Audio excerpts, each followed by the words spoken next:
Bonjour les amis! Lorsqu'on se réconcilie avec Dieu, lorsque l'on est chrétien, c'est une nouvelle vie qui commence. Oui, je sais, je n'arrête pas de vous le répéter. Mais vous savez, Dieu est proche de ses enfants. Il prend soin de nous. Il nous donne ce dont nous avons besoin. Mais parfois, tout ne va pas vraiment comme on aimerait que ça se passe. Il y a des situations qui sont difficiles, on a des problèmes, on est inquiet, on passe par des épreuves. Bref, pas vraiment la belle vie qu'on aurait espérée en connaissant Jésus.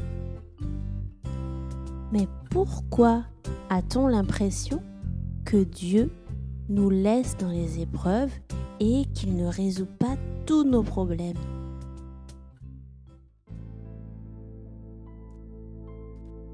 En tant qu'homme, nous ne pouvons pas tout expliquer. Et ce que Dieu a prévu, nos pensées ne peuvent pas le comprendre entièrement. Ce que nous savons, c'est que Dieu, bien qu'il puisse vraiment faire tout ce qu'il veut s'il le voulait, Dieu nous a laissé le choix. Il permet aux hommes de choisir de faire le bien ou le mal. Et nos problèmes sont parfois la conséquence de nos mauvais choix en tant qu'humains, de notre manque d'écoute de la voix de Dieu, notre manque de discernement de sa volonté. C'est un peu comme s'il pleuvait et qu'on te disait de prendre un parapluie, mais toi, tu décides de partir sans parapluie. Eh bien, qu'est-ce qui va se passer? Mais tu seras tout mouillé, bien sûr, parce que tu n'as pas écouté le conseil qu'on t'a donné. Les épreuves sont donc parfois la conséquence de notre désobéissance à Dieu. Mais est-ce que cela veut dire que si on obéit à tout ce que Dieu dit, nous n'aurons jamais de problème? En fait, pas vraiment. Je vous le disais au début, ce que Dieu a prévu pour maintenant et pour le futur, on a parfois du mal à le comprendre. On a du mal à saisir où il nous emmène, car notre intelligence humaine n'est pas capable de tout comprendre. C'est un peu comme quand Dieu a demandé à Abraham de sacrifier son fils Isaac. Franchement, qu'a bien pu penser Abraham? Mais il a choisi de se soumettre, d'obéir à Dieu par la foi.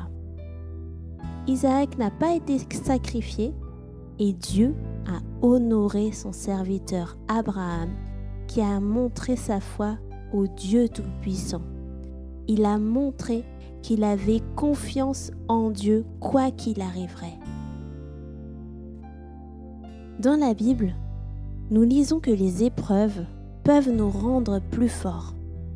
Les épreuves affermissent notre foi, c'est-à-dire que ce sont des moments dans lesquels on apprend à faire complètement confiance à Dieu alors qu'on a l'impression que rien ne va. L'apôtre Pierre compare notre foi à de l'or qui a besoin d'être purifié en passant par le feu. Vous pouvez le lire dans 1 Pierre 1, verset 7. Et dans sa lettre, voici ce que Jacques nous dit dans Jacques 1, versets 2 et 4. Mes frères et sœurs chrétiens, quand vous rencontrez des difficultés de toutes sortes, soyez très heureux. Vous le savez, si votre foi reste solide dans les difficultés, celles-ci vous rendent plus résistants. Il faut que vous résistiez jusqu'au bout. Alors, vous serez vraiment parfait et vous ne manquerez de rien. Les amis, regardez les bébés. Oui, encore eux. Ils essayent de se lever pour marcher, mais ils n'y arrivent pas et tombent tout le temps. Pour eux, c'est un peu comme une épreuve. Ils aimeraient bien marcher, mais vraiment. Mais à cet instant, ils n'y arrivent pas. Pourtant, au travers de cette période, le bébé apprend à grandir. Il apprend à marcher, comme on l'avait déjà dit il y a quelques semaines. Puis après, il saura très bien marcher, même sans y penser. Mais il a dû passer par cette période où il n'arrêtait pas de tomber sans vraiment savoir pourquoi. Les épreuves sont donc parfois là pour nous apprendre, pour nous faire grandir, et en traversant ces épreuves avec Dieu, en écoutant ce qu'il nous demande de faire, en lui faisant confiance car il sait ce qu'il fait, nous pourrons sortir vainqueurs de ces périodes. Les épreuves nous font grandir. Parfois, nous comprenons plus tard qu'au travers de ces épreuves, Dieu nous avait préparés pour quelque chose de spécial. Mais parfois, ce n'est qu'au ciel que nous aurons la réponse à nos questions. Dans la Bible, nous lisons l'histoire de Job, qui a tout perdu. Le pauvre, c'était vraiment un homme bon qui aime Dieu et qui lui obéit. Mais pourtant, il a perdu ses enfants, il a perdu ses troupeaux et même sa santé. Bref, il n'avait plus rien.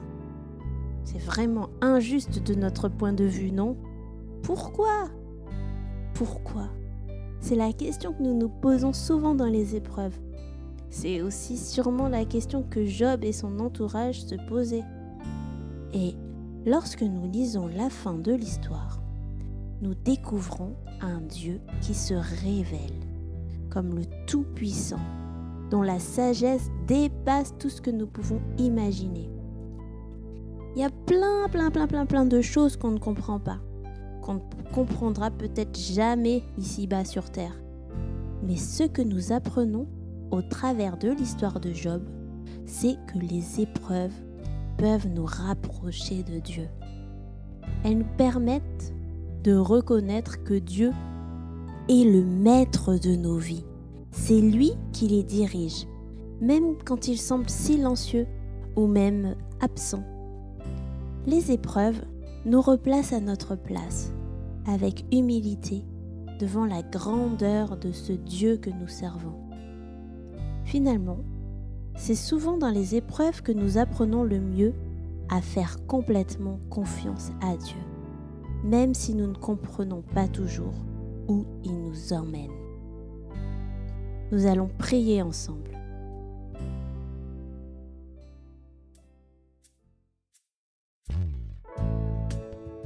Seigneur, tu es le Dieu Tout-Puissant, celui qui a créé le ciel et la terre. La vie de l'homme est entre tes mains et tu connais exactement le chemin par lequel tu veux nous faire passer. Au travers des épreuves, Seigneur, nous voulons apprendre à te faire confiance, même si cela n'est pas facile et même si nous ne comprenons pas pourquoi nous devons passer par là. Ouvre nos oreilles pour que nous comprenions l'attitude à avoir quand nous avons des difficultés, pour que nous comprenions ce que tu attends de nous, ce que tu veux nous apprendre. Et pour le reste, apprends-nous à te laisser agir et attendre dans le calme et la confiance. Nous prions dans le nom de Jésus. Amen.